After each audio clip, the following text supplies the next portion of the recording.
Provérbios capítulo 15, versículo 29, vai dizer assim, ó: o Senhor está longe dos ímpios, mas ouve a oração dos justos. E aqui o estar longe não é no sentido geográfico, né? Porque Deus ele está em todos os lugares. Mas Deus está longe dos ímpios no sentido espiritual e relacional, né? Quando Adão e Eva pecou lá no jardim, Adão e Eva morreram espiritualmente, né? Eles caíram da graça de Deus. E o fruto de Adão e Eva, ou seja, seus filhos, nós, descendemos de Adão e Eva, nós nascemos espiritualmente mortos por causa do pecado de Adão e Eva, mas também por causa do nosso próprio pecado, né? Há um abismo entre nós, os seres humanos, e Deus, por causa do pecado, que Deus é santo, né? Então, quando diz que Deus está longe dos ímpios, é no sentido espiritual e no sentido relacional. Os homens perderam a, a, a intimidade e a comunhão com Deus, né? A relação com Deus. Mas se toda a raça humana, né, procede de Adão e Eva e são pecadores, como é que pode Deus ouvir a oração de uns e não ouvir de outros? E aqui o provérbio vai fazer uma comparação entre o justo e o ímpio, né? Deus fez na cruz, o que é que ele fez na cruz? Ele enviou seu filho, né? Ninguém merecia ser salvo, todos estão mortos em delitos e pecados, vai dizer a Bíblia. Mas Deus enviou o seu filho, né? Nascido de mulher, nascido sob a lei, para servir de sacrifício pelos eleitos de Deus. Então ele pegou os pecados dos seus eleitos. A Bíblia vai dizer lá em Efésios que Deus elegeu um povo antes da fundação do mundo, de judeus e gentios, de todos os povos, de todas as eras, de todas as raças, de todas as cores. Deus elegeu um povo, pegou os pecados desse povo, né? Aí enviou o seu filho, ele imputou os pecados no filho. Então o filho foi feito pecado naquele momento, ali na cruz. Então Deus derrama a sua ira sobre o filho recebe a ira de Deus no lugar dos eleitos, né? No lugar, então Deus pegou os pecados dos eleitos aqui, imputou no filho, Jesus Cristo, e derramou a sua ira sobre ele. Jesus morreu no lugar dos eleitos, né? Só que ressuscitou, provando na cena que Deus aceitou seu sacrifício. Ele foi ali feito sacrifício no nosso lugar. Por isso que João Batista vai dizer: aí está o Cordeiro de Deus que tira o pecado do mundo. Então ele foi feito maldição, foi feito pecador ali naquele momento. Só que Deus ele não somente transferiu as nossas culpas e os nossos pecados para Jesus, né? Jesus pagou ali na cruz completamente. Ele pega a justiça de Jesus Cristo, né? E imputa agora nos eleitos. Então os eleitos são chamados de justos na Bíblia, por causa disso, porque foi feito uma imputação de pecado, né? Imputação de pecado em Jesus, imputação de justiça, de santidade, um crédito, né, na cabeça dos eleitos. É a mesma ideia ali do Antigo Testamento ali dos Hebreus, né, que eles pegam o sangue do bode ali, coloca na porta, o anjo da morte ali passa por cima da casa e não mata os filhos dos Hebreus, né, mas matou os egípcios. A mesma coisa é isso. O sangue de Jesus cobre, né, a cabeça dos eleitos. Então, por isso que eles são chamados de santos. Então, há um crédito agora sobre os eleitos. Os pecados deles foram condenados no seu Filho, Jesus Cristo, né? E Deus agora não pode mais condenar o mesmo pecado que ele já condenou em Jesus Cristo nos eleitos, né? Os eleitos vão crer em Jesus Cristo. Todo aquele que crê em mim tem a vida eterna, Jesus disse. Então, Deus chamará os eleitos vão crer em Jesus Cristo, e eles são chamados de justos, de santos. Por quê? Porque a justiça do Filho, a santidade do Filho, é transferida para os eleitos. Só que os eleitos, ainda aqui em carne, né? Ainda aqui em vida, ainda têm a presença do pecado dentro deles. Só que não mais como prática, não mais como hábito. Eles agora são reconciliados com Deus. Antes eles eram inimigos, né? Assim como os ímpios são. Eles eram inimigos de Deus, mas agora são reconciliados com Deus. Lá em Romanos vai dizer que justificados, pois, mediante a fé, temos paz com Deus por meio de nosso Senhor Jesus Cristo. Então, esses que também eram ímpios, né, junto com a raça humana, que Deus separou, também eram ímpios, foram reconciliados com Deus por meio do sangue de Jesus Cristo.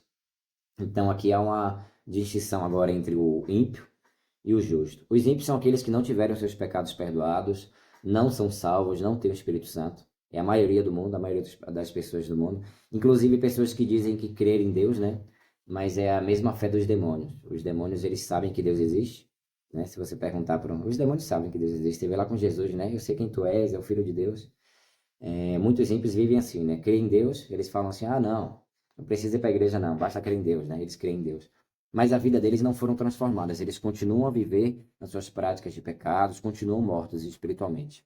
Então Deus, que vai fazer o provérbio aqui, né? O Salomão vai fazer uma comparação entre os justos e os ímpios. Deus está longe dos ímpios, longe no sentido espiritual, relacional. Os ímpios não têm comunhão com Deus, não têm parte com Deus, porque o pecado dos ímpios fazem separação entre Deus e os homens, né? Só que ele ouve a dos justos, né? E ouvir aqui não é só no sentido de escutar, que Deus ouve a oração dos ímpios e também dos justos. Mas ouvir aqui no sentido de ouvir com a intenção de responder. Deus responde às orações dos justos, porque os pecados dos justos já foram condenados no Filho. Então, quando Deus olha para os eleitos, ele vê a justiça do Filho. Então, por isso que ele responde.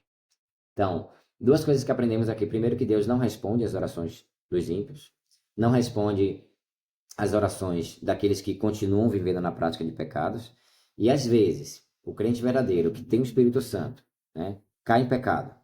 Que o pecado ainda habita no crente verdadeiro, né? Ele não é mais uma prática contínua como era antes, né? O crente se arrependeu, o verdadeiro, mas ainda assim ele cai em pecado, porque Deus ele não remove o pecado totalmente da vida do justo, né? Ainda há o poder do pecado, mas não há mais a culpa. Mas quando esse eleito, esse homem eleito, ele cai em pecado e não se arrepende e continua vivendo na prática do pecado, mesmo ele que houve reconciliação com Deus, ele não perde a salvação, porque ninguém perde a salvação. O Espírito é selado de uma vez por todas. Mas mesmo esse rapaz aí que está em pecado, né, que houve reconciliação com Deus, ele volta a criar um abismo de relação com Deus, ele perde a comunhão com Deus, né?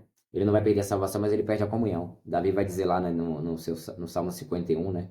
Restitui a alegria da salvação. Então ele não perde a salvação, mas perde a alegria, perde o deleite, perde a comunhão com Deus. E Deus vai mandar chumbo grosso nisso aí até, e louvado seja Deus por isso, até que ele se volte para o caminho, né? Então, e outra coisa que vale lembrar, Deus ele só responde às orações dos justos, né? Eles foram perdoados sim, mas não porque há alguma bondade no justo. Mas Deus responde porque as orações são feitas no nome de Jesus.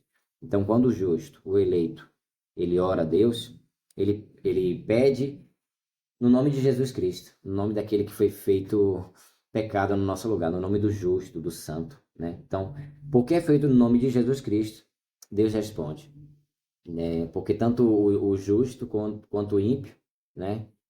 Naturalmente não são bons, nasceram mortos em delitos e pecados, e ainda que Deus tenha salvado uns e não os outros, nenhum dos dois mereciam ser salvos, né? Porque todos são pecados, todos pecaram e todos carecem da glória de Deus.